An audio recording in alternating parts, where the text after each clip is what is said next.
Bonjour à toutes et à tous, rebonjour pour ceux qui étaient déjà présents à la première table ronde il y a quelques instants. Alors après avoir parlé des batailles géopolitiques, géoéconomiques, on était en Chine, aux États-Unis, mais bien sûr aussi en Europe et en France auparavant.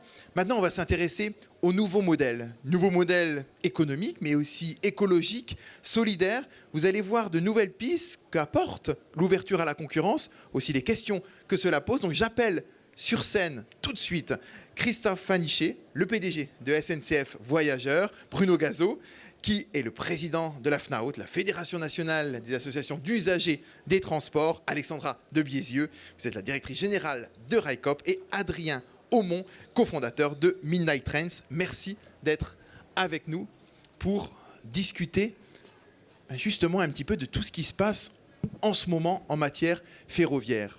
Parce que vous l'avez vu, la crise sanitaire, elle a remis à l'honneur le train, pour plusieurs raisons. Déjà parce que, évidemment, en restreignant un petit peu les déplacements géographiques, on a vu des périmètres de distance qui favorisaient le train. Et puis surtout, l'impératif écologique, il est devenu plus criant que jamais. Je pense encore plus après la lecture d'un certain rapport paru il y a quelques jours. Alors, dans ce contexte-là, on voit peut-être plus que jamais différentes pistes se développer pour le ferroviaire. Et avec une raison très simple aussi, c'est que l'ouverture à la concurrence amène à engendrer, à créer de nouveaux modèles. Donc on est aujourd'hui un petit peu dans ce contexte, et c'est pour ça qu'on a voulu réunir dans cette table ronde des solutions que vous ne connaissez peut-être pas encore, parce qu'elles ne sont pas encore présentes, elles vont l'être dans quelques mois, dans quelques années, mais d'autres types de trains, d'autres types de dessertes qui vont aujourd'hui se développer. Alors merci d'être tous avec nous, et puis tout d'abord, et c'est un peu le lien avec la conférence qu'on a eue juste avant, on a évoqué les trains de nuit, avec notamment nos invités tout à l'heure, le retour de ces trains de nuit. Alors, ce qui est quand même intéressant, c'est que moi, je suis un peu recherché les rapports sur ces trains de nuit. Et en fait, il y a quelques années, c'est pas il y a si longtemps, Emmanuel Macron était alors ministre de l'économie, et un rapport d'un certain Philippe Duron, qui était ancien maire de Caen et qui a refait d'ailleurs des rapports récemment, propose à ce moment-là de supprimer les desserts de train de nuit et de mettre à la place des bus. Ce sont les fameux cars Macron. Alors vous allez me dire un certain sens de l'anticipation des impératifs écologiques. En tout cas, c'est ce qui est fait, puisqu'à ce moment-là, il y a une diminution radicale des trains de nuit. Un chiffre, quand même, 67 desserts de train de nuit en 2000, et en 2020, il y en a 2. Donc vous voyez, un peu peau de chagrin. Alors, Jean Castex arrive, notamment à Matignon. Jean Castex a écrit un seul livre, mais c'est un livre sur un train, c'est le train jaune des Pyrénées. C'est un amoureux du chemin de fer. Il monte même dans un train de nuit, le Paris-Nice, pour montrer qu'on relance les trains de nuit. Alors, on les a arrêtés. Emmanuel Macron à Bercy les arrête. Emmanuel Macron, président de la République, les relance. Il en a même parlé ici même hier devant cette rame du TGV. Alors, pas un TGV de nuit, c'est d'autres types de trains. Donc, évidemment, on a un peu envie de s'interroger sur cette stratégie du train de nuit. On l'arrête, on la relance. Alors, Christophe Fanichet, je me tourne vers vous. Pourquoi un petit peu ces atermoiements sur le train de nuit? On l'aime ou on l'aime pas à la SNCF, les dessertes nocturnes? Alors, à la SNCF, on aime tous les trains. Donc ça a au moins cet avantage-là. Et on aime tous les trains, et en particulier, puisque la question est sur les trains de nuit, pour bien les connaître, puisque j'ai dirigé les trains intercités à une époque où on parlait des trains de nuit, comme vous l'évoquiez. Les trains de nuit, aujourd'hui, je pense que... Pourquoi ils sont à nouveau au goût du jour? J'en discutais avec Bruno avant cette conférence. Aujourd'hui, je pense que les citoyens, les Français, les Européens, ils voient leur mobilité complètement différemment. Ils la voient différemment, et il y a un critère que je pense que la Covid a énormément accéléré, c'est le critère écologique. Avant, c'était moins le cas. Aujourd'hui, ce critère écologique, je pense que les Français le regardent de plus en plus. Et lorsqu'on doit faire des longs parcours, qu'est-ce qu'on peut faire lorsque vous n'avez pas une ligne TGV? Eh bien, il y a le train de nuit. C'est à cette occasion, effectivement, que le Premier ministre a inauguré, il y a quelques mois, le Paris-Nice. Et puis, nous ouvrirons le 10 décembre le Paris-Tarbes, donc 2 nouvelles lignes de nuit. Et pour faire la liaison avec Bruno, on s'est aperçu dans quelques villes qu'il y a quelques années, on avait supprimé tous les tramways. On les a tous détruits, sans aucune exception. Et vous les voyez réapparaître. Et sans doute pour la même raison, c'est une nouvelle modalité d'aménagement du territoire. Donc le train de nuit, la SNCF y est très favorable bien évidemment, et en particulier sur les longs parcours. Et moi souvent ce que j'ai l'habitude de dire, c'est que les trains de nuit, ils doivent être aussi regardés sur ces grands parcours, donc européens, et c'est ce que nous ferons également sur le Paris-Vienne par exemple. Bruno Gazo, vous êtes heureux quand vous entendez tels propos? Parce qu'il y a quelques années, on n'entendait pas les mêmes quand même. Absolument, il y a quelques années, on disait qu'il faut arrêter évidemment tous les trains à grande vitesse, il fallait que la SNCF équilibre ses comptes quoi qu'il arrive. Enfin, il y avait un discours assez négatif vis-à-vis du ferroviaire. Aujourd'hui, ça a l'air de changer, donc je m'en réjouis. M. Castex puis M. Macron ont tenu des propos plus aimables vis-à-vis du ferroviaire, encore qu'on ne les a pas encore vus beaucoup dans les trains, mais enfin ça va venir. Le penser. Mais surtout, ce dont je me réjouis, c'est hier, j'étais pas à la cérémonie d'hier parce que je fais partie du jury du 4e appel à projet des transports publics qui résulte du Grenelle. Donc ça date d'assez longtemps. Mais le Grenelle avait décidé 4 appels à projet et pour 3 milliards à peu près d'aide de l'État et on attendait toujours le 4e. Bon, il s'est présenté. Et ce qui est intéressant de voir, c'est que il y a 12 milliards de propositions des collectivités, de projets des collectivités. 12 milliards, c'est énorme. Au point que l'État, qui avait prévu 450 millions, a été obligé de doubler la mise et de mettre 900 millions pour approcher quand même les 8%, qui sont à peu près le pourcentage que l'État apporte à ses projets de transport public. Et comme vous le disiez, comme le disait Christophe, le tramway avait disparu, mais aujourd'hui il y a pléthore de projets de tramway, et non seulement le tramway est un succès quand il est réintroduit dans les villes, mais son succès se poursuit au point que maintenant on allonge les lignes, on augmente les fréquences, et il y a énormément de projets de tramway dans cet appel à projet. Donc c'est extrêmement rassurant. Je constate qu'aujourd'hui les Français ont une appétence certaine pour les transports publics, ils ont une appétence certaine pour le train. Alors évidemment ça a été un peu perturbé avec le Covid, mais simplement, avant le Covid, souvenons-nous-en, pendant 18 mois, il y avait une croissance de 5% de la fréquentation des trains. Et il n'y a pas beaucoup d'entreprises qui croissent de 5% par an et donc de 10% sur 2 ans. Donc on revient sur cette tendance et c'est une grande satisfaction. Et maintenant, on attend évidemment des nouvelles offres parce que plus il y aura d'offres, plus il y aura de gens qui prendront le train, bien sûr. Alors, plus il y aura d'offres, justement. Adrien, je me tourne vers vous, Adrien Aumont. Alors, c'est vous, il faut le redire quand même, parce que certains connaissent peut-être cette plateforme. KissKissBankBank, c'est vous qui l'avez cofondée. Mais là, vous changez complètement de secteur avec Midnight Trends. Et justement, Christophe Fanichet disait, mais le train de nuit, aujourd'hui, il doit se penser à l'échelle européenne. Je pense que vous faisiez référence notamment à ce plan coordonné un peu avec les ÖBB, les compagnies de chemin de fer autrichiennes. On en parlera dans quelques instants. Et vous, Adrien Aumont, avec Midnight Trends, vous profitez de l'ouverture à la concurrence pour se dire, une start-up, elle peut aujourd'hui lancer des trains à travers toute l'Europe. C'est 2024, c'est ça, le départ de votre premier train? Ce sera quelle ligne, Adrien? Alors, je peux pas vous donner la ligne pour l'instant. Je peux pas vous dire si ça sera début 2024, en milieu d'année 2024 ou fin 2024. En tout cas, quand on se lance dans un projet ferroviaire, on le fait pas pour les 5 prochaines années, on le fait pour les 20 prochaines années. Donc, on est sur un temps long, ce qui est rare pour un start-upper. Pour vous donner la genèse de ce projet, parce qu'on parle beaucoup de trains, et on parle de Covid aussi, mais la genèse pour Midnight Trains, c'est l'objectif de concurrencer enfin l'aviation moyen courrier. On part du principe en gros que l'aviation domestique a suffisamment de concurrents, a suffisamment d'alternatives aujourd'hui en place, grâce au TGV, grâce aux lignes d'équilibre des territoires. L'ouverture du marché à la concurrence va dynamiser aussi ce marché, grâce aux bus, grâce au covoiturage. Aujourd'hui, il faut être fou, en gros, pour monter dans un avion, pour aller à Marseille, à Biarritz, ou en tout cas pour voyager en France à bord d'un avion, il faut être complètement taré. On ne réglera pas l'aviation long courrier, elle sera réglée par des biocarburants et de la très très haute technologie, et on verra des solutions pour les plus optimistes et parce que la date est à la mode en 2050. Nous, on pense que ça arrivera à la fin du siècle. Mais on continuera à aller à l'autre bout du monde. En revanche, le moyen courrier et le court moyen courrier, c'est-à-dire, Christophe le disait, là où s'arrête le TGV, après 700-800 km, et jusqu'à 1500 km, qui est une distance qui nous permet finalement de proposer des horaires de qualité aux voyageurs et puis compétitifs face à l'aviation. Là, on a une zone dans laquelle il faut proposer une alternative aux gens. On ne peut pas dire sans arrêt arrêtez de prendre l'avion, vous êtes en train de tuer la planète, sans leur proposer une alternative. Et donc, on est né de ce constat, de cette thèse, en se disant il y a un outil, un moyen de transport qui existe depuis la nuit des temps, en tout cas depuis plus d'un siècle, c'est le train de nuit. On l'aime tous, il fait partie de notre imaginaire. Il est poussiéreux, il a beaucoup de défauts, mais potentiellement, si on le réinvente, on peut en faire le moyen de transport le plus propre et le plus confortable du siècle. On peut lui redonner un siècle de vie. Et c'est ça notre mission.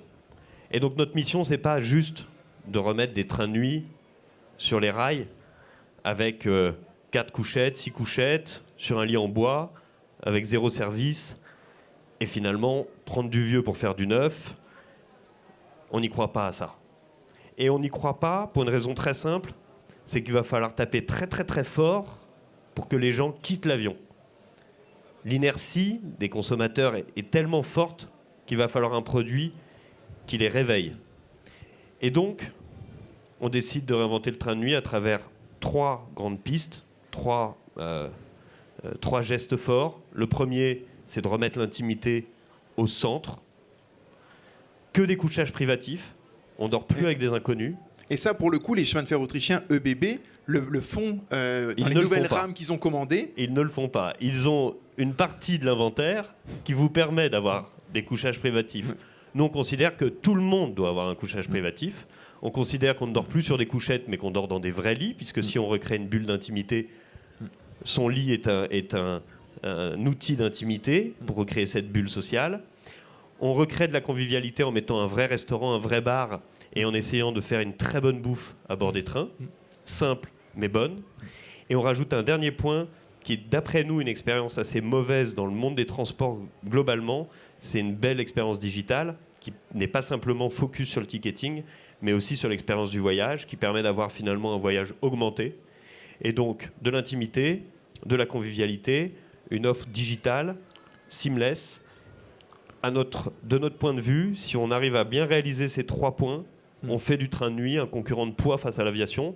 Et notre objectif, c'est de vider les avions. Le digital, c'est le bon Wi-Fi à bord, c'est ça ? Le digital, c'est pas que le bon Wi-Fi à bord. On n'est pas obligé d'avoir du Wi-Fi d'ailleurs pour avoir une belle expérience embarquée. Ça, c'est des sujets sur lesquels on travaille. Mais c'est d'avoir une belle conciergerie, de pouvoir avoir fluidifié la vie dans le restaurant, fluidifier le trafic à bord du train, offrir du contenu pour pouvoir regarder un bon film avant de s'endormir. C'est avoir le bon guide pour savoir les 10 adresses parfaites où se rendre dans la ville de destination et plein d'autres choses. Et prendre son bon petit déjeuner à l'arrivée. Alexandra de Bézieux, avec Railcoop, vous aussi, le train de nuit, ça vous intéresse parce qu'il y a la ligne Lyon-Bordeaux que vous relancez, parce que Railcoop, c'est une coopérative ferroviaire. On va en parler de votre modèle dans quelques instants. Mais un mot déjà, quand vous entendez là cette réflexion sur le train de nuit, je crois que pour vous, c'est important d'avoir le sillon de train de nuit entre Lyon et Bordeaux. Et c'est un combat. Alors oui, alors c'est vrai que les trains, donc juste peut-être en quelques mots aussi, comme l'a fait Adrien, rappeler la jeunesse du projet, parce que je pense que c'est important de savoir pourquoi aujourd'hui on crée une nouvelle entreprise ferroviaire. Le constat était le suivant, alors il n'a pas été tout à fait le même que celui d'Adrien, mais ça a été de se dire effectivement il y a des territoires aujourd'hui en France qui sont insuffisamment desservis par le train. Et c'est vrai pour le transport de voyageurs et c'est vrai pour le transport de marchandises en fait. On parle de transition écologique et donc c'est essentiel de remettre le train au cœur de cette transition et c'est l'objet d'ailleurs de cet échange aujourd'hui. Donc on est parti de ce constat-là et effectivement on s'est dit mais finalement qu'est-ce qu'on peut faire de plus que la SNCF, voilà. Et donc on s'est dit que la SNCF et que les régions en tant qu'autorité organisatrice, voilà.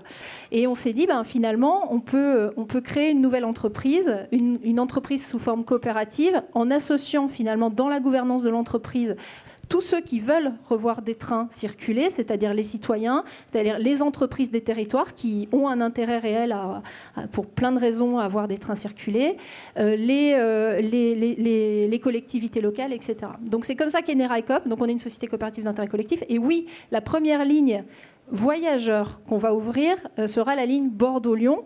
On avait demandé, en effet, vous évoquez cette question du sillon de nuit. Donc on avait demandé 3 allers-retours, effectivement, dont un de nuit. qu'on n'a pas pu avoir pour le service annuel 2022 pour des questions d'organisation, mais on a bon espoir que pour le service annuel 2023, tout ça change, hein, et on arrive, on essuie un peu certains plâtres de l'organisation aussi, et de la proposition qu'on fait qui est en interrégional, hein, parce qu'aujourd'hui, SNCF Réseau, on va dire, n'est pas forcément structuré pour ça, mais bon, c'est pas grave, on travaille bien avec SNCF Réseau globalement, et ça va s'arranger. Je dis la première ligne qu'on va développer voyageurs, parce que la première ligne qu'on lance, c'est le 15 novembre prochain, une première ligne fret. Entre Figeac et Toulouse. Donc voilà. Exactement. C'est l'ouverture à la concurrence qui débute pour vous avec le fret. Moi, juste si je peux me permettre, moi j'aime pas trop ce terme ouverture à la concurrence, parce que ouverture à la concurrence peut-être effectivement sur les DSP et tout ça, mais nous on préfère parler d'ouverture de marché. C'est-à-dire qu'on vient vraiment, notre positionnement, et je le redis, enfin Christophe le sait très bien, on lui a déjà dit, hein, mais effectivement notre positionnement c'est bien de venir compléter l'offre existante et pas de venir prendre des parts de marché à la SNCF, ou voilà, c'est plutôt de se dire comment on augmente la part modale du ferroviaire, parce que comme l'a dit Bruno Gazo, effectivement c'est un enjeu, et donc ça sert à rien de jouer la concurrence bête et méchante. Il faut mieux qu'on travaille ensemble pour globalement augmenter la part modale du ferroviaire. Et vous l'avez dit, hein, cette ligne 2021 Toulouse-Decazeville là, pour le fret, ce sera votre première ligne, avec un changement assez disruptif dans le modèle, c'est-à-dire qu'on pourra, le wagon n'a pas besoin d'être plein avec une seule entreprise derrière. On peut avoir une sorte de service à la demande, on pourrait l'appeler comme ça, votre service pour le fret. C'est ça. En fait, on est parti du constat qu'aujourd'hui, il y avait des offres qui existaient sur le fret qui étaient essentiellement, en gros, aujourd'hui, je fais schématiquement, hein, mais le fret est organisé de la sorte que le train ne part que quand il est plein. Donc, en fait, il n'y a pas beaucoup de souplesse pour les entreprises, et il y a beaucoup de fret ferroviaire qui est fait autour des installations embranchées, voilà. Et on s'est dit, non, il faut changer un peu cette vision-là. Donc, c'est une innovation qu'on a introduit là en se disant il faut mailler un peu plus le territoire en fret avec une desserte quotidienne, régulière, un peu comme pour le voyageur en fait. Pour le voyageur, on sait que le train va partir, qu'il soit plein ou qu'il soit vide en fait. On sait qu'à telle heure le train part, et voilà. Et donc on peut monter dedans.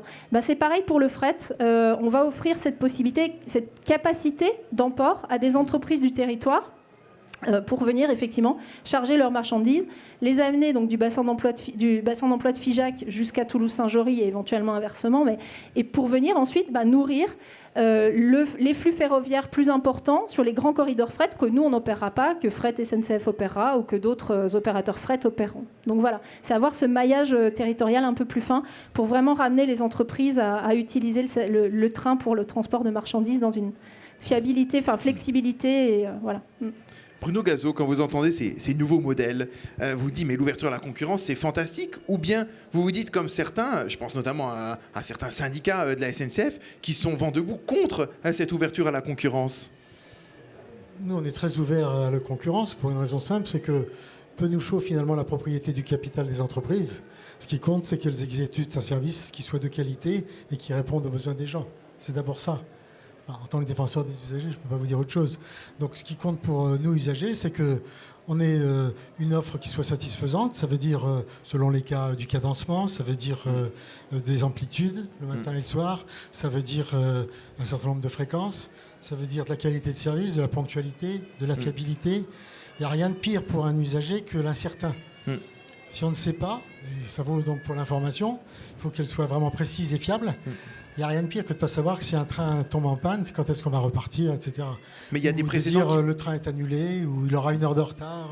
Ça, c'est pas possible. Donc, les gens, je le disais, il y a une appétence pour le train, mais il y a une appétence aussi pour le service de qualité. Mais Bruno Gazo, il y a quand même des précédents qui interpellent. Quand on voit l'Angleterre, évidemment, avec cette difficulté à s'y repérer entre les différentes lignes de chemin de fer. En Allemagne, la Deutsche Bahn, depuis le processus de privatisation engagé, vous voyez le taux de fréquence des trains qui devient de plus en plus catastrophique. J'y étais encore il y a quelques jours et traverser l'Allemagne en train, la ponctualité Deutsche Bahn, c'est de l'ordre du mythe ou de la légende aujourd'hui. Est-ce que ça vous inquiète pas ? Ce qui nous inquiète, c'est ce qui nous inquiétait, parce que maintenant on voit quand même petit à petit de résorption, c'était que l'état du réseau permette aux opérateurs ferroviaires, quels qu'ils soient, de faire un service de qualité. Mais pour ça, il tout ne dépend pas de la SNCF ou des. Je veux dire, il faut que le réseau soit en bon état, il faut qu'il n'y ait pas de panne, qu'il y ait de l'alimentation électrique. Après, pour que les trains partent à l'heure, ça dépend quand même des opérateurs. Pour qu'ils arrivent à l'heure, ça dépend à la fois des opérateurs et de l'état du réseau qu'ils trouvent. Voilà. Et puis il y a pour nous quelque chose qui est très important, c'est qu'il faut que, je l'ai dit aux régions, mais je le dis aussi aux opérateurs, nous usagers, on est très attachés à l'unité ferroviaire. Il ne faut pas qu'on ait d'un côté le TGV et de l'autre côté de l'ETER, ou qu'on ait le réseau de Railcoop et puis le réseau de la SNCF. Non, on veut qu'on maintienne une certaine unité ferroviaire. Ça veut dire, pour ce qui est des tarifs, par exemple, entre les tarifs de SNCF Voyage et les tarifs des régions, que les gens se parlent pour qu'il puisse y avoir des liens entre les cartes avantages des uns et des autres. Même entre les régions, c'est pas parfait entre les régions, hein. Chacun a profité de la liberté tarifaire pour faire sa propre tarification, en oubliant que les gens voyageaient d'une région à l'autre. Donc il faut vraiment avoir en tête cette exigence de liberté, d'unité ferroviaire. Comme je le dis toujours, il ne peut pas y avoir de liberté sans responsabilité. La liberté, elle est donnée aux entreprises de rentrer sur le marché, elle est donnée aux régions d'organiser leur TER. Il faut que l'un et l'autre soient responsables et cette responsabilité de l'unité ferroviaire. Adrien? Je voulais juste rebondir sur cet aspect de la fiabilité et de la fiabilité des nouveaux entrants. On a fait un choix assez important, c'est celui de ne pas être nous-mêmes une entreprise ferroviaire. On a fait le choix de contractualiser avec une entreprise ferroviaire qui va tracter nos trains. C'est-à-dire qu'on se repose sur quelqu'un qui a 20, 30, 80 ans de métier, parce que finalement, ce métier, il est bien fait dans le ferroviaire.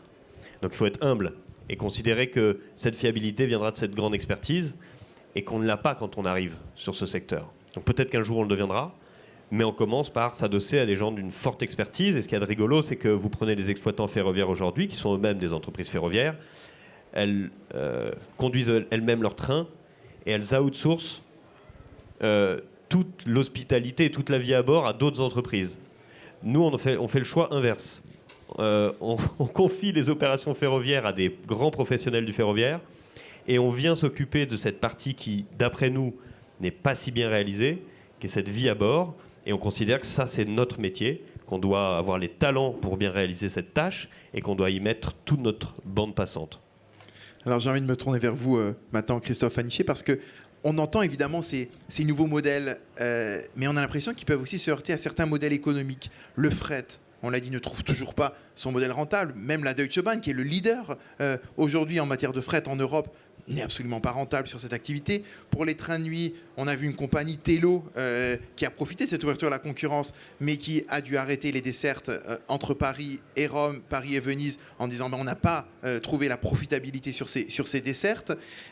Comment vous voyez, vous, un petit peu ces nouveaux entrants par rapport au modèle économique? Est-ce que, en les entendant, vous avez l'impression d'une douce utopie ou bien de sérieux concurrents à l'avenir, Christophe Aniché?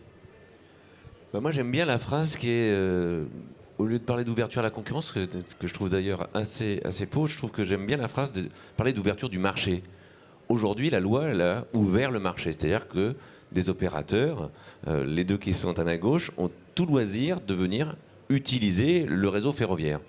Et c'est une excellente nouvelle, d'abord pour les Français, mais également pour la SNCF, tout simplement parce que plus il y aura d'opérateurs qui feront du ferroviaire en France, et c'est valable en Europe, et plus il y aura de Français et des Européens qui prendront le train. Et donc on aura tous les trois réussi un seul pari, vider soit les voitures, soit les avions pour les mettre dans les lieux les plus écologiques, les trains pour la mobilité. Donc moi, l'ouverture au marché, j'y suis très favorable. Et ce que j'ai entendu à l'instant, c'est deux modèles complètement différents, des modèles auxquels nous, on n'a pas forcément soit réfléchi, soit trouvé la solution. Que ce soit les trains de nuit avec l'hospitalité, je ne peux que converger avec ce que dit Adrien, ou le fret tel que vous le prenez. Moi, je pense que plus on aura de modèles différents, et plus on aura de clients les uns et les autres. Je pense que c'est une concurrence, et la concurrence, d'habitude, on l'a fait pour une seule raison. Augmenter la qualité de service ou l'innovation, on en a la démonstration ici, et puis en face, il y a le prix. Aujourd'hui, il faut se le dire quand même, le train, c'est cher. Le train, c'est cher parce que c'est des capitaux très importants engagés sur le réseau ferroviaire, bien sûr, mais également pour les mobiles que nous utilisons. Un TGV, comme le disait Alain Krakowicz juste avant moi, un TGV, ça coûte 30 millions d'euros. Un TER, c'est entre 7 et 12 millions d'euros. Donc il faut beaucoup de passagers pour pouvoir amortir ces coûts.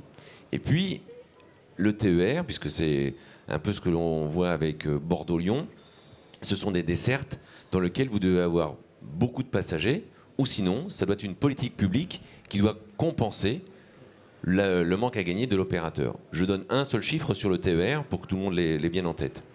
Aujourd'hui, lorsque vous prenez un TER, votre billet de train ne compose que 1/4 du coût de la production du train. Donc quand vous payez 25, la collectivité paye 75. C'est valable également en Ile-de-France. Votre Navigo, il ne couvre que 1/4 du coût de production du train. Mais c'est normal qu'il soit aidé, tout simplement, parce que c'est une politique publique pour pouvoir aider les Français à accéder à la mobilité. La particularité du train, contrairement à la voiture, c'est que celui qui utilise le train, il en paye un bout. La voiture, il paye rien du tout. C'est tous les contribuables qui payent la route. Celui qui l'utilise ne paye pas directement. Donc, pour revenir à votre question, pour moi, ce n'est pas des concurrents. Aujourd'hui, c'est des offres complètement complémentaires. Et nous avons ensemble à trouver le meilleur de chacun des modèles. Le train de nuit avec l'hospitalité, je le comprends très bien, je vois très bien nos trains de nuit et je connais le modèle d'Adrien et j'espère que vraiment ça fonctionnera. Et il l'a dit, c'est sur des longues distances et c'est contrer l'avion, et j'y suis favorable bien évidemment. Et puis c'est ce que vous disiez, c'est un autre modèle de fret et je pense qu'on a quelques idées à écouter également. Mais est-ce que cette coexistence, elle va être si harmonieuse? Parce que quand on voit le plan notamment lancé sur les trains de nuit européens, donc je le rappelle un peu ÖBB, les Autrichiens qui ont été pionniers dans cette relance des trains de nuit au moment où la France et l'Allemagne aussi supprimaient les dessertes nocturnes, les Autrichiens, eux, les ont lancés, mais désormais, c'est un plan plus européen qui implique les chemins de fer suisses, les chemins de fer allemands et vous-même à la SNCF. Et quand ce plan a été annoncé, le responsable de Transdev pour les transports en Suède, qui exploite des compagnies privées, a tweeté en disant « mais c'est le retour de l'URSS, il va y avoir des trains ultra subventionnés de nuit et nous, opérateurs privés, on est dans une distorsion de concurrence. » En termes d'harmonie, on a vu... Je ne connaissais pas cette expression, mais je ne la partage pas en tout cas avec l'URSS. Non, les trains de nuit, nous on a un partenariat avec les 4 opérateurs que sont la Deutsche Bahn, ÖBB et CFF, tout simplement pour faire des trains de nuit en Europe. Mais aujourd'hui, le train autrichien en Europe, d'abord c'est un magnifique succès, mais c'est un succès qui est subventionné. Aujourd'hui, il n'y a pas d'équilibre économique au train de nuit. Tout simplement parce que on fait un calcul très simple. Un train de nuit, par définition, il ne roule que la nuit et donc il ne peut pas faire beaucoup d'allers-retours. Donc sur des courtes distances comme en France, il a besoin d'être subventionné, sinon il n'a pas d'équilibre économique. C'est ce que fait la France, puisqu'aujourd'hui les trains de nuit sont subventionnés par l'État pour fonctionner. Sur des trains de plus long parcours, comme le disait Adrien, c'est un autre modèle, c'est complètement différent, et c'est avec un modèle différent que je pense qu'on trouve ce modèle économique équilibré. Adrien, si je peux me permettre, parce que j'aurais voulu réagir aux deux sûr. Interventions. Effectivement, sur le Bordeaux-Lyon, on n'est pas sur un service conventionné, je tiens à le dire. Et effectivement, il y a une question de coût de production du service ferroviaire. Donc nous, on y travaille beaucoup chez Railcoop parce que comme on est sur un modèle non subventionné, il faut qu'on trouve notre équilibre économique. On est certes une société coopérative d'intérêt collectif avec un modèle de rentabilité, enfin de lucrativité plus exactement, qui est limité, avec un plafonnement des salaires au sein de l'entreprise. On est reconnu ESUS, entreprise solidaire d'utilité sociale, donc avec une échelle de salaire qui ne peut pas excéder un ratio de 1 à 5, par exemple. Donc voilà, on se positionne de cette manière-là pour finalement dégager aussi des marges de manœuvre financières pour pouvoir développer des services ferroviaires et pas pour ne pas rémunérer ni des actionnaires, ni finalement... peut-être des dirigeants, dans un schéma qui est effectivement pour un partage de la valeur et de la richesse. Donc il faut travailler sur le modèle, c'est vrai. Donc sur le Bordeaux-Lyon, on arrive à notre équilibre économique et en étant non subventionné, on arrive à un coût de production. Alors c'est peut-être un peu technique ce que je vais dire, mais on est à 19 € par train kilomètre.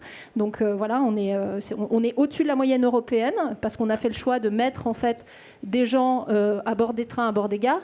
Mais avec ça, on arrive à l'équilibre. Voilà. Alors qu'on a pu lire des rapports qui jugeaient non viable cette desserte. Voilà, mais enfin, aujourd'hui, en tout cas, dans nos projections économiques, on y arrive par rapport à notre modèle économique. Et je voulais rebondir aussi sur ce qui était dit par Adrien à côté de moi.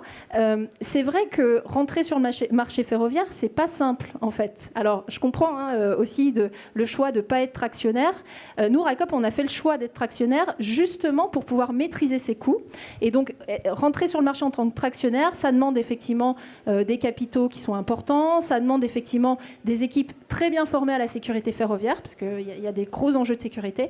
Donc voilà, donc effectivement, c'est pas simple de rentrer sur le marché, mais en fait, RICOP, on a fait le choix de s'y lancer comme ça, parce qu'on pense que c'est une manière aussi de maîtriser nos coûts en internalisant effectivement l'ensemble en fait, de la chaîne de production ferroviaire.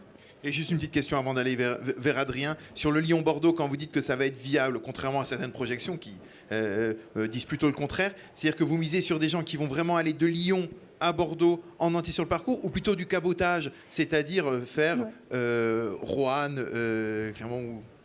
Ouais, alors on est sur les projections, les études qu'on a faites, on est à 50-50 environ. Voilà.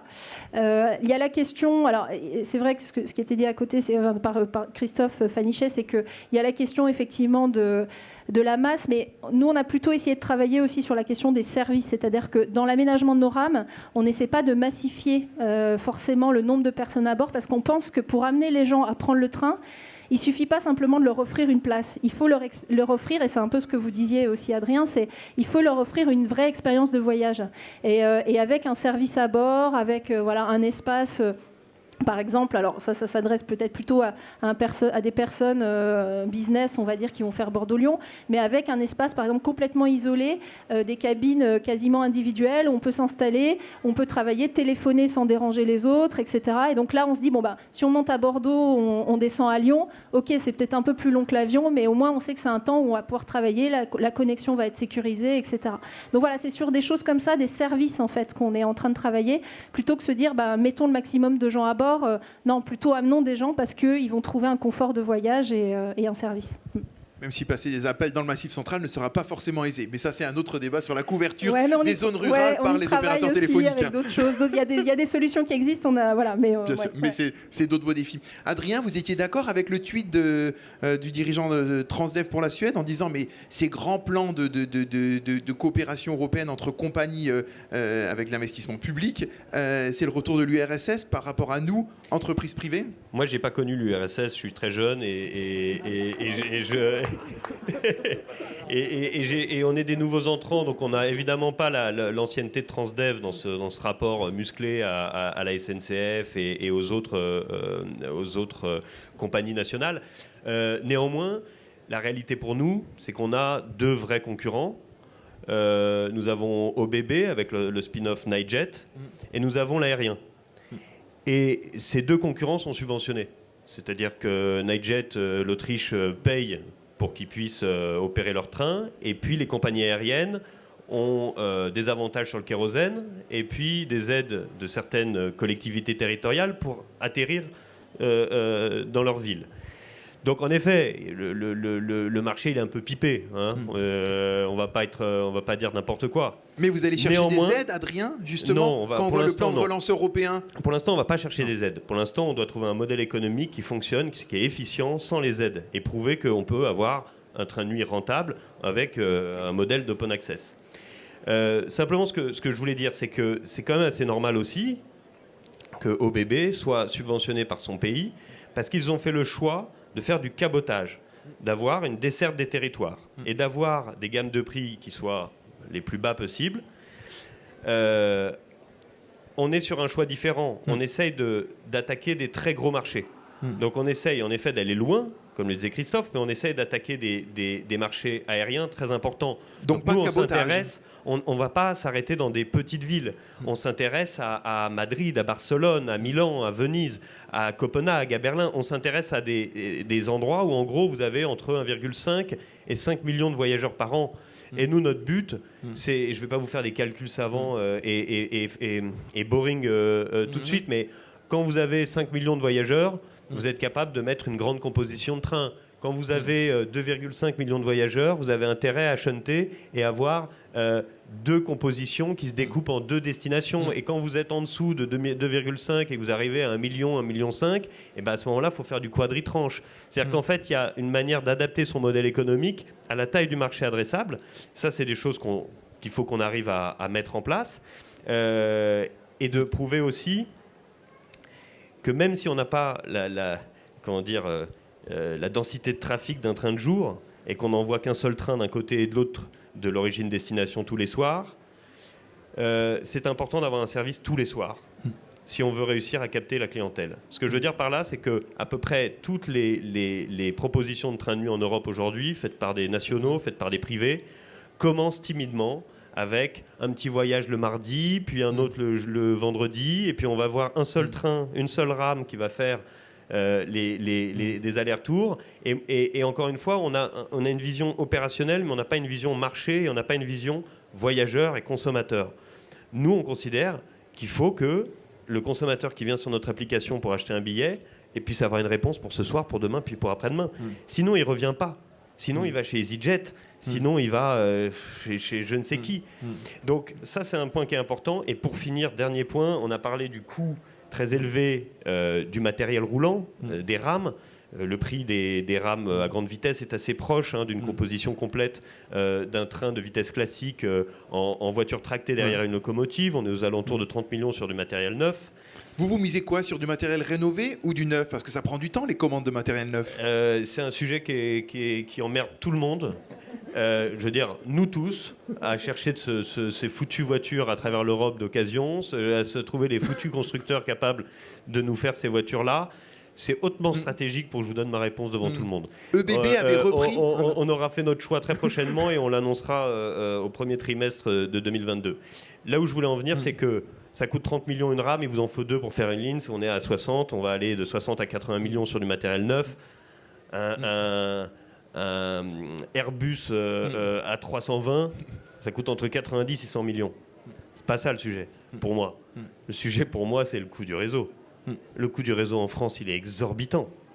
C'est ça ce qu'on paye, franchement. Et quand on dit le train, c'est cher, mais attendez, le train, c'est cher pour nous, voyageurs, mais le train, c'est cher à produire pour les exploitants.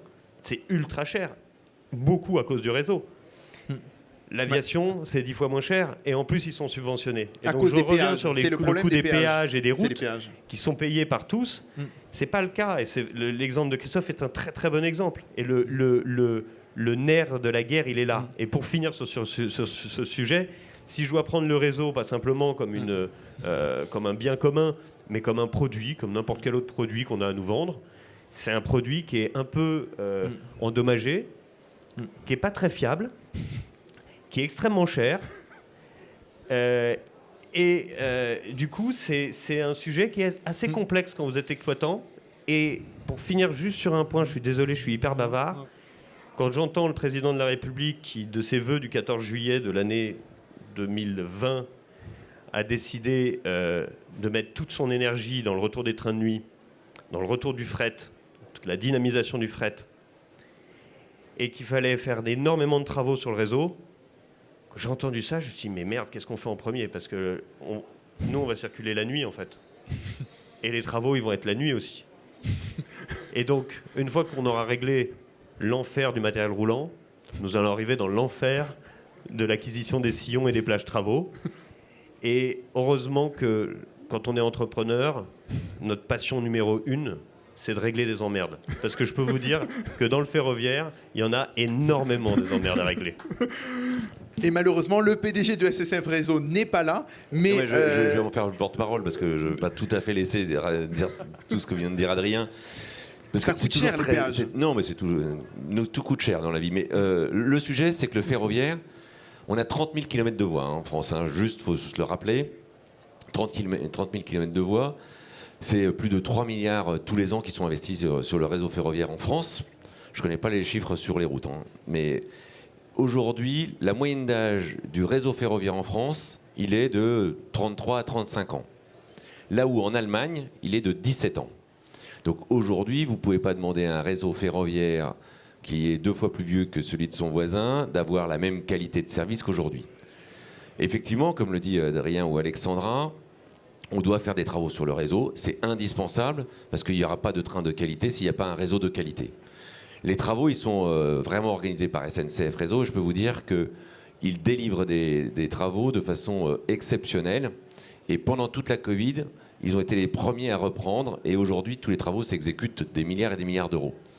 Là où je vous rejoins, et je ne le mettrai pas sur Réseau, mais je le mettrai sur les politiques publiques qui les ont décidées, c'est qu'aujourd'hui, il y a eu des décisions qui ont été prises pendant 10-20 ans où on a mis beaucoup d'argent sur les lignes nouvelles et sur les lignes à grande vitesse. Et on a laissé sur le côté les lignes classiques, celles dont Adrien ou Alexandra ont besoin pour faire rouler les trains, tout comme ce que nous faisons nous à la SNCF sur des trains classiques. Et aujourd'hui, il va falloir être un peu patient pour que cette qualité de service s'améliore. Effectivement, le réseau ferroviaire, c'est assez simple. Il va falloir faire des travaux dessus. On peut les faire soit de jour, soit de nuit. Rassurez-vous, chez SNCF Réseau, ils rêvent de les faire de jour.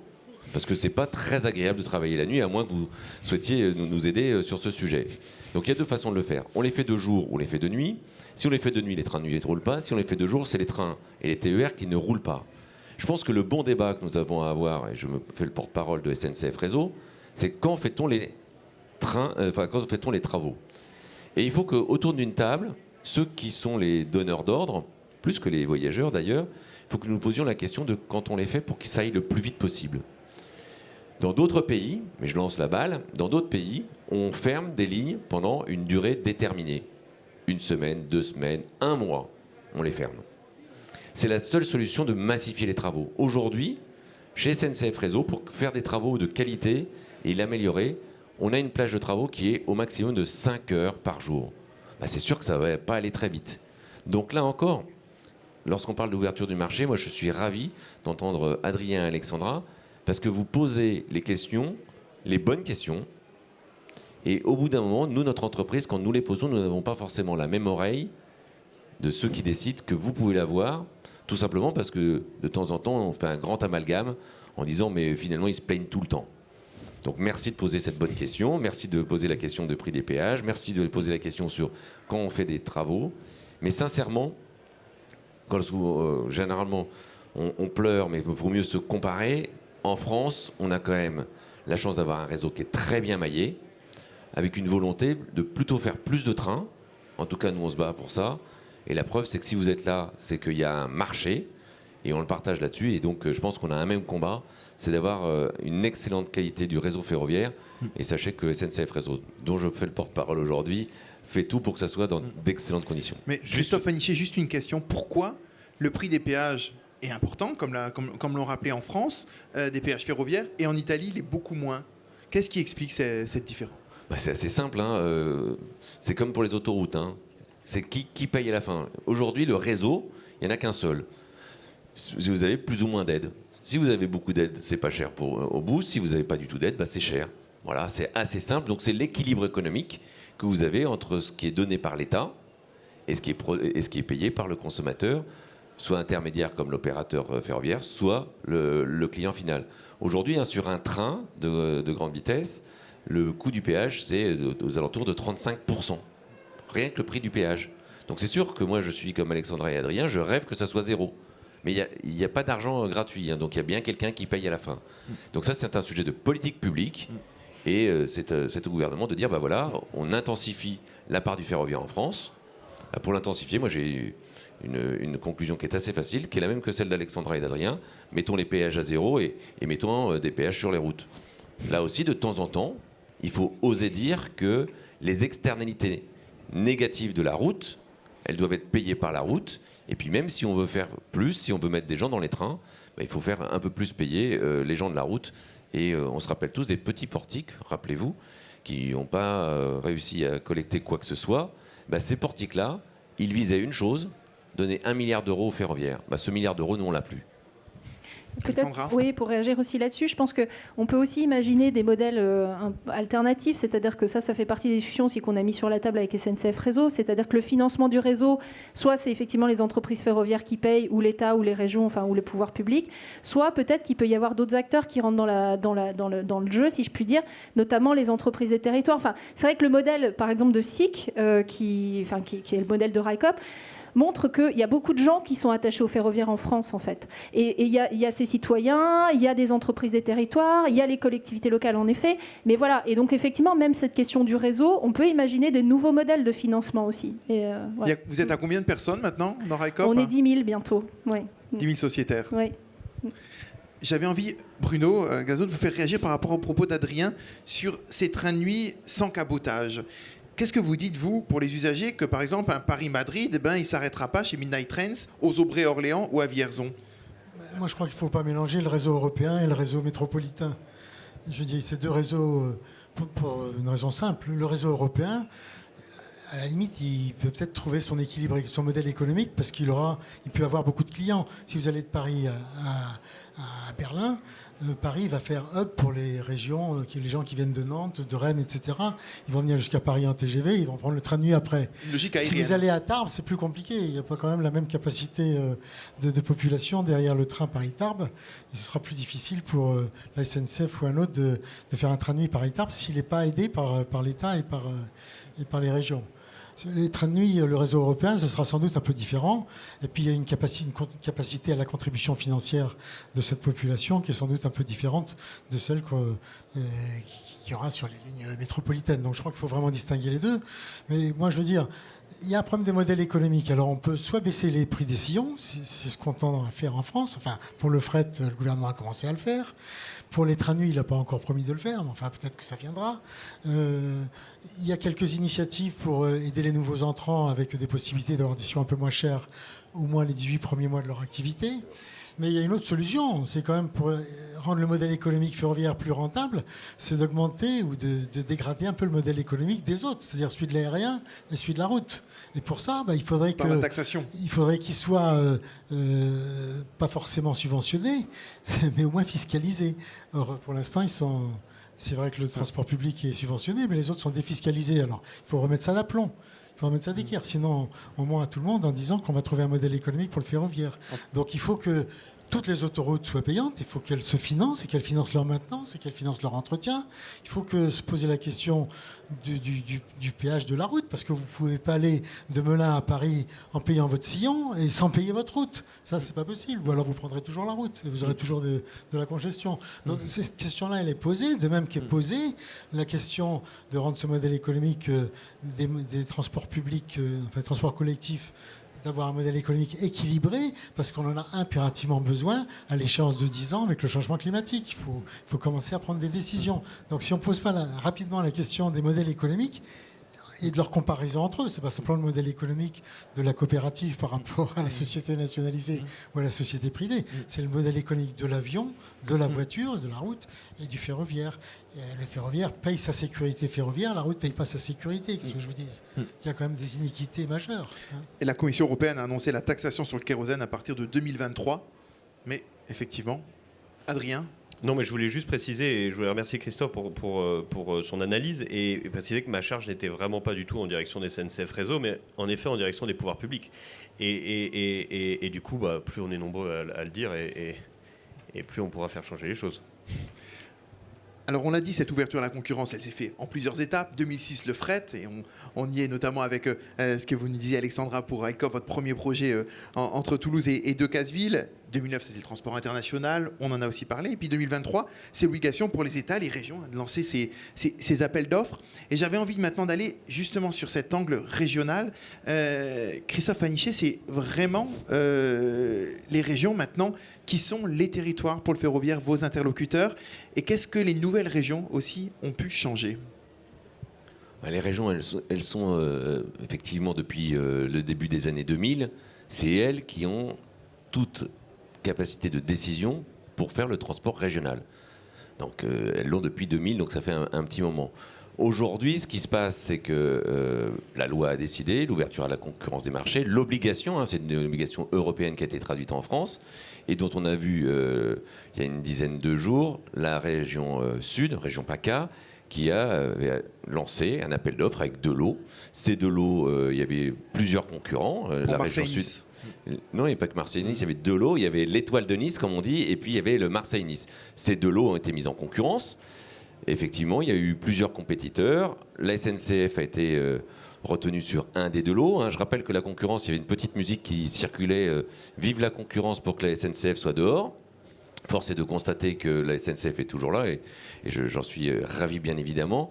Donc la concurrence, un des deux lots a été gagné par la SNCF Voyageurs, 2/3 des lignes, et puis il y a effectivement un lot qui a été attribué à un de nos concurrents sur Marseille-Nice. Jusqu'à la date de 2025, ça sera quand même SNCF qui exploitera ces lignes, et puis au-delà de 2025, SNCF gardera 90%. Moi, ce que je dis, c'est que l'ouverture à la concurrence, elle a une vertu, c'est toujours la même, c'est ce que je disais à l'instant. Un client, quel qu'il soit, il ouvre à la concurrence pour 2 raisons. La qualité de service et l'innovation d'un opérateur et le coût. Et puis, il fait effectivement le ratio de ce qui est le meilleur pour lui. Ça vaut pour une région comme pour vous, quand vous allez chez Darty, vous regardez les deux objets et puis vous faites qualité de service. Puis après, vous vous rappelez quand même qu'il y a une marque. Et puis, de temps en temps, même si c'est un peu plus cher, vous préférez votre marque. Aujourd'hui, l'ouverture de la concurrence, elle est réelle. On va se battre, nous, à la SNCF. On était finalistes sur les 2 lots. On en a gagné un des 2. Et il y a 11 lots qui sont ouverts à la concurrence aujourd'hui. Et on aura d'ailleurs des premiers résultats en printemps 2022, aussi bien pour Grand Est, qui a ouvert des lignes, Île-de-France Mobilité, ou Pays de Loire. Donc c'est l'ouverture, là, pour le coup, à la concurrence. Mais moi, ce que j'aimerais qu'on retienne, c'est que cette ouverture à la concurrence, elle doit absolument passer par un autre élément. C'est qu'il faut que les régions, comme nous, comme chacun des acteurs, on augmente la part du ferroviaire. Et c'est ce qu'a fait la région Sud. La région Sud, et je voudrais donner cet élément, la région Sud, elle a dit, non seulement j'ouvre la concurrence, mais par exemple sur le Marseille-Nice, je veux que vous fassiez 2 fois plus de trains. Aujourd'hui, c'est 7 allers-retours, demain ça sera 14. Donc, sur l'étoile de Nice, ils ont demandé à ce qu'on fasse 75% de trains supplémentaires. Donc vous voyez, il y a un véritable appétit de trains. Les régions en ont vraiment envie et aujourd'hui, on aura véritablement, je dirais, un transfert de la route vers le ferroviaire. Si tous les acteurs se mettent autour de la table, la région Sud en a fait l'excellente démonstration, doublement. Alexandra de Biezeux, quel est votre rapport justement avec les régions, et notamment une région, je pense, Rhône-Alpes-Auvergne, concernée au premier plan par votre projet Lyon-Bordeaux. Je crois qu'il y a même eu, évidemment, au-delà d'échanges, Laurent Wauquiez s'est montré investi sur ce plan. Dites-nous tout. Oui, alors bon, pour préciser, comme je le disais, nous, on ne répond pas aux délégations de services publics, donc on ne se positionne pas sur les marchés lancés par les régions. Néanmoins, bien évidemment, la ligne Bordeaux-Lyon traverse 2 régions, Nouvelle-Aquitaine et Auvergne-Rhône-Alpes. Et aujourd'hui, le sujet qui a été évoqué tout à l'heure, c'est la question de l'accès au matériel roulant. Donc la région Auvergne-Rhône-Alpes avec SNCF Voyageurs, d'ailleurs, puisqu'aujourd'hui, on récupère du matériel de SNCF Voyageurs, donc qui a appuyé notre demande pour accéder à ce matériel, pour qu'on puisse lancer le service l'année prochaine. Donc on va utiliser des anciennes rames TER, effectivement, qu'on va rénover, etc. Et donc voilà, la région Auvergne-Rhône-Alpes nous a soutenus pour qu'on puisse accéder à l'acquisition de ce matériel roulant. Et on a travaillé en très bonne intelligence avec les équipes de SNCF Voyageurs Mobilité sur la question de l'acquisition, effectivement, de ces rames. C'est quoi comme rame? C'est des X72-500. Alors, je ne sais pas si ça parle à tout le monde, mais c'est des anciennes rames TER voilà, qui étaient utilisées par la région Auvergne-Rhône-Alpes. Il y en a pas mal en France, des rames comme ça. Donc, on fait une acquisition déjà de 9 rames et puis ensuite, on pourra acquérir d'autres rames auprès d'autres régions pour développer les futures lignes qu'on a notifiées à l'ART. Bruno Gazeau, comment vous voyez ce rôle des régions, de ces nouvelles régions, notamment dans ce contexte d'ouverture à la concurrence? La loi a beaucoup progressé de ce point de vue, puisque non seulement les régions sont responsables de l'organisation des services ferroviaires et des services régionaux d'autocars, mais ils sont aussi responsables de l'intermodalité. Donc ça nous fait dire que le système est quand même assez cohérent. Et nous, à la FNOT, on a une position qui est de dire oui à la concurrence dès lors qu'elle est régulée, c'est-à-dire organisée comme le sont les réseaux urbains depuis 30 ans. Ce n'est pas une nouveauté. Et pour les réseaux urbains, ça marche globalement assez bien. Les collectivités choisissent soit des régies, soit des DSP. Ils peuvent en changer, ils peuvent changer d'opérateur. Quand ils changent de réseau, globalement, il y en a 1 sur 3 qui change tous les 7 ou 8 ans. Ça se passe bien. Enfin, on n'en parle pas souvent, en tout cas. Donc, oui, à la concurrence régulée, c'est-à-dire organisée, mais oui aussi à la complémentarité des modes. Parce que quand vous arrivez au bout de votre ligne de chemin de fer, il faut que vous puissiez trouver les modes de correspondance qui conviennent. Enfin, soit d'ailleurs entre les trains, soit entre les opérateurs, soit entre l'autocar qui va succéder à votre train ou le VTC ou le taxi. Bon, donc la région est responsable de ça. Et quand on parle de correspondance, ça pose 3 questions. C'est la correspondance géographique, donc il faut l'organiser dans les gares. c'est la correspondance tarifaire et c'est la correspondance en matière d'information voyageur. Il faut que l'information voyageur soit unifiée de tout ça, sinon ça ne va pas. Donc oui, à cette avancée de la responsabilité des régions, il faut que les régions s'organisent pour respecter ça, c'est-à-dire l'équité entre les opérateurs. Donc ça, c'est quand même pas mal organisé. Et puis la RT y veille quand même. Oui à la concurrence régulée, et oui, alors là, il y a beaucoup de progrès à faire, à l'organisation, à la complémentarité entre les modes, pour qu'on puisse faire du bout en bout, en étant informé, en payant en une fois, et en pouvant réserver tout son trajet de bout en bout. Alexandra ? Non, je voulais rebondir justement là-dessus sur l'enjeu de la commercialisation. Enfin, c'est des sujets qu'on a déjà abordés, mais notamment avec SNCF. Mais c'est vrai que c'est un vrai sujet. C'est-à-dire que nous, très clairement, aujourd'hui, on a une toute petite entreprise ferroviaire. Hein, restons complètement modestes, bien évidemment. Mais par rapport aux dessertes qu'on propose le long de la ligne Bordeaux-Lyon, il y a des gares qu'on va réouvrir. Et l'enjeu pour nous, c'est de commercialiser, bien évidemment, les billets SNCF. Voilà. Et on espère quelque part aussi qu'un jour, peut-être, la SNCF commercialisera les billets Railcoop. Bon, voilà, à suivre. Christophe ? Voilà. Fanichet ? Vous commercialiserez les billets Railcoop ? Alors moi, ce que je précise, c'est qu'aujourd'hui, la SNCF elle va vendre les billets de la SNCF. Voilà. Voilà, on n'aura pas plus d'informations sur ce sujet. Une question, là je me tourne vers Adrien, parce que ce qui est intéressant, il y a deux campagnes électorales. Il y en a une évidemment qu'on attend beaucoup actuellement, c'est évidemment cette campagne de la présidentielle, et notamment ce week-end c'est la primaire des Verts, bien sûr. Mais il y a aussi une autre campagne électorale, c'est les Allemands. Et notamment Die Grünen, j'en parlais dans la précédente table ronde, ils ont les écologistes allemands, ils ont fait une carte que je vous invite à découvrir, les trains nuit en 2030. Il faut aller voir cette carte-là, c'est absolument incroyable, c'est leur prévision. Donc ce sont les Verts allemands qui l'ont fait, mais cette question-là, Adrien, est-ce que pour vous, tout ce dont on parle, là, ces enjeux-là, et notamment cet enjeu de relance des trains de nuit et aussi des desserts de cette importance des trains du territoire, c'est un enjeu politique? Est-ce que vous attendez aussi aujourd'hui, dans ce contexte politique, un rôle du ferroviaire? On a senti votre adresse aussi vers la puissance publique, mais est-ce que l'enjeu est clairement politique aussi? Le ferroviaire a toujours été politique, géopolitique. Je crois que vous avez écrit un bouquin à ce sujet. Notre démarche, les pouvoirs publics, les politiques, les associations de consommateurs veulent et réclament un train public. Ils veulent des desserts des territoires, ils veulent tous ces éléments-là. Donc on n'est pas dans leur petit papier.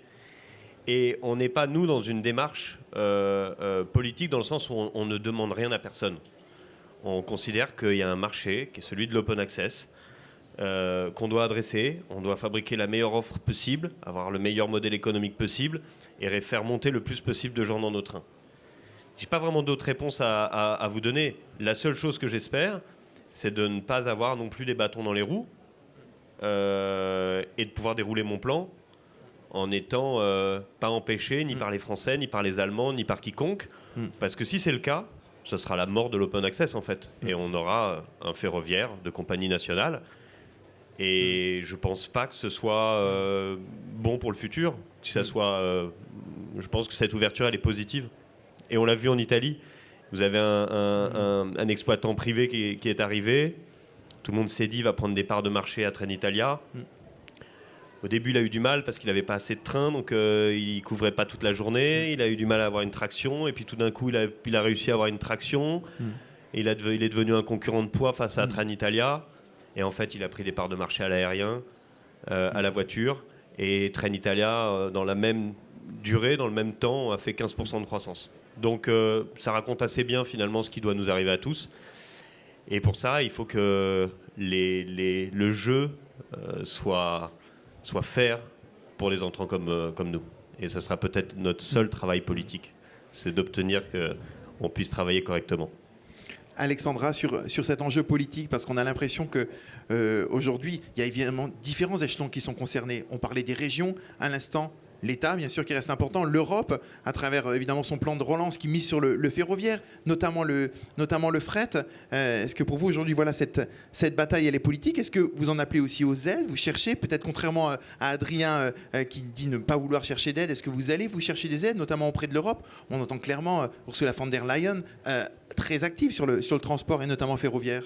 Alexandra. Alors, déjà, je voulais dire que je souscrivais à 100% à ce que vient de dire Adrien, c'est-à-dire que je pense qu'effectivement, il y a tout un enjeu politique politique aussi sur cette question de l'accès au marché. En fait, si on veut vraiment montrer que l'open access fonctionne, il y a cet enjeu-là de lever un certain nombre de barrières, et ça, c'est important.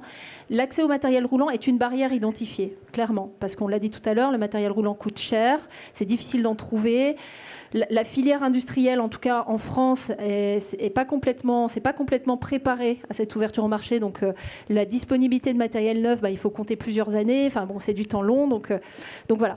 Donc aujourd'hui, nous, clairement, notre modèle, c'est pas d'aller chercher des subventions sur l'exploitation. Pour être très clair, c'est ce que je disais tout à l'heure. C'est pas notre modèle. On trouve notre équilibre économique sur notre exploitation. Je vois l'heure. Je me dépêche. ouais, non.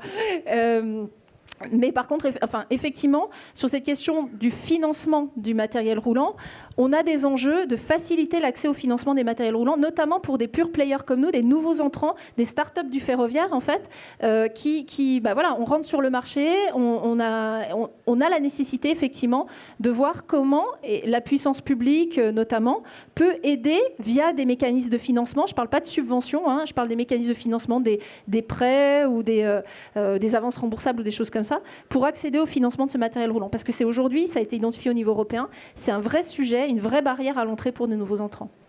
Et on a le même sujet. Quand je dis on ne va pas chercher d'aide, etc., sur des histoires de caution, de garantie, évidemment, on est sur les mêmes sujets. Christophe Aniché, hier, Emmanuel Macron était là ici même pour présenter la rame, que vous voyez, la maquette. Il y a eu, dans ce discours du 14 juillet, auquel, Adrien, vous faisiez référence, des mots sur le ferroviaire. Dans cette campagne électorale qui s'ouvre, vous pensez que le train va se retrouver comme un enjeu politique ? Je pense qu'au-delà du train, c'est la mobilité des Français qui va être un enjeu politique. On a vu ce qui s'est passé les derniers mois sur la difficulté de la mobilité des Français et de l'accès au carburant, par exemple. Mais sur le ferroviaire, oui, ça va être un des enjeux. Et vous avez bien vu avec quelle détermination le président de la République a ouvert plusieurs sujets. D'abord, il a demandé à ce qu'il y ait plus de trains. Il a parlé, comme nous le disons nous à la SNCF, d'augmenter la part du ferroviaire en France. Et il n'y a pas 50 façons d'augmenter la part du ferroviaire en France. On veut mettre plus de trains sur les lignes existantes, premier sujet. Ou deuxième sujet, on continue le développement des lignes. Et c'est ce qu'il a ouvert hier lors de son discours, en proposant, ce qu'a dit également le Premier ministre, des nouvelles lignes, en particulier sur le sud. Et pour nous, c'est une très bonne nouvelle, pour nous, SNCF, mais de façon générale pour les Français et tous les opérateurs qui voudront circuler sur ces lignes, parce que l'objectif, c'est d'arriver, en particulier sur l'arc sud, à décloisonner cet arc sud. Aujourd'hui, l'arc sud, c'est une catastrophe ferroviaire, entre guillemets, parce que c'est très très difficile d'y opérer. Et SNCF Réseau fait tout pour pouvoir améliorer cette ligne, mais au bout d'un moment, il y a une telle concentration de trafic, vous avez des lignes classiques, vous avez du TER, vous avez du TGV, vous avez du fret, vous avez des trains de nuit, et dans tout ça, et en plus, il faut améliorer la qualité de réseau. Et je tire un grand coup de chapeau à SNCF Réseau, encore une fois, parce que c'est quand même pas une mince affaire. Donc oui, je pense que ça sera dans les éléments de tout le monde, et puis vous l'avez sans doute vu, aujourd'hui Arnaud Montebourg fait sa campagne, y compris dans les TER, puisqu'il a décidé de rencontrer les Français dans les TER, et moi je pense que c'est aussi un bout de la France qu'est d'être dans les TER, on n'en parle pas assez souvent. Le Made in France ferroviaire, aussi un enjeu fort. Je finis avec vous, Bruno. Le train, dans la séquence politique qui s'ouvre, vous l'attendez à la FNAOT, que ce soit... J'espère qu'on en parlera, oui. D'ailleurs, dans toutes les élections, quand même, on parle souvent vous allez les interpeller, de la les candidats ? Bien sûr. Et pas seulement les interpeller, mais essayer d'obtenir de leur part des engagements sur le ferroviaire, parce qu'il y a à résorber, il y a à développer les mobilités aujourd'hui pour répondre aux besoins des Français, mais il y a aussi, à échéance de 10 ans, comme je le disais, d'autres échéances qui sont tout aussi importantes, qui sont climatiques, et il faut s'y préparer. Merci à toutes et à tous. Je me tourne vers vous maintenant. Si vous avez des questions pour nos invités, c'est le moment. Allez-y.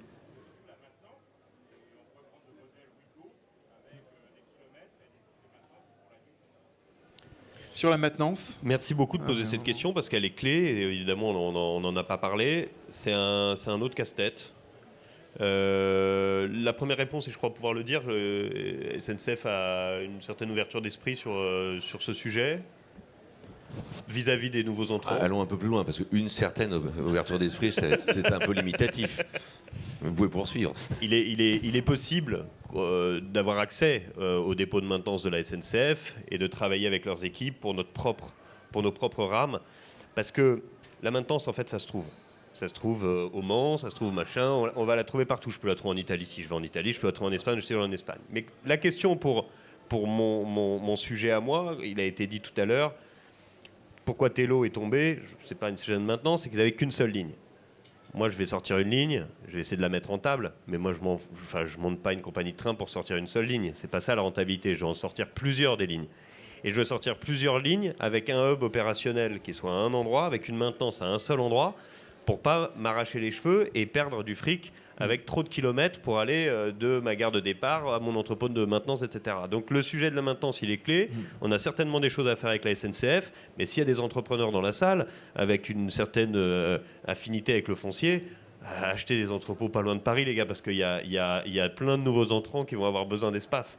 Et il y a un vide monstrueux quand même sur le sujet, quoi. La SNCF détient.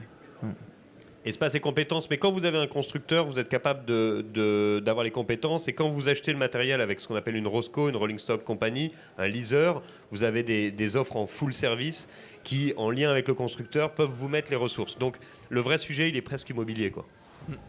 La SNCF a d'ailleurs déjà vendu quelques espaces immobiliers très importants autour de Paris. D'autres questions? Oui.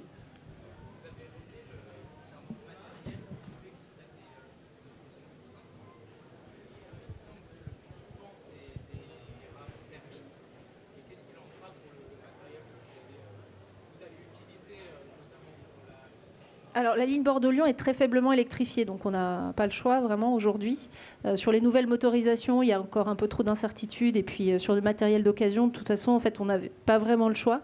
Voilà. Après, ça ne veut pas dire qu'on ne réfléchit pas à améliorer l'impact environnemental de la motorisation à travers des solutions de biocarburants, par exemple, ou de remotorisation. Voilà. Mais aujourd'hui, oui, la ligne est faiblement électrifiée, donc... D'autres questions? Oui, allez-y.